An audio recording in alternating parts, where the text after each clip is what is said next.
So magandang araw mga boss. So ngayon for this video mga boss, ang gagawin muna natin mga boss ay apapag muna. Yun muna ang unahin natin. Paghuli na muna yung surax na gagawin natin mga boss. So bali ito ng mga boss. Yan.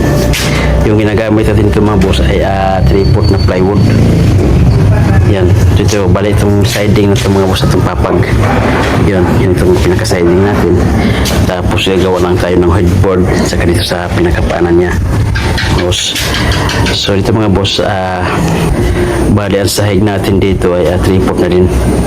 Mas maganda mo itong mga boss kaysa bibili tayo ng mga yari na ay mga mahuna na po kasi itong mga ganon, kasi mga ginagamit nila yung mga media purdos na lang ang ginagamit ng pinakasahig, kaya madaling bumagsak.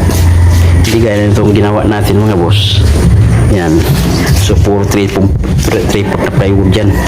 Magandang klase na plywood to mga boss, kaya matibay itong ating gagawin papag, ano? Kasi namin yung papag gagawin kasi importante ito mga boss, at mayroong dadating na bisita, mayroon tayong paggamitan na magagamit na papag. So yan. So yan, abangan lang ninyo mga boss pagkatapos ng ating papag, no? Gagayat muna tayo ng headboard at saka yung pinakapaanan dito. So yan na mga boss, kompleto yan na mga boss. So yan, bali ito yung ating siding na dalawa. Tapos ito namang headboard natin. Yan.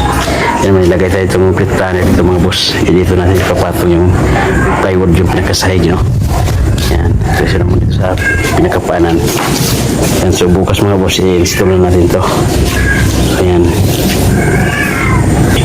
So abangan lang nyo mga boss pagkatapos ng ating papag.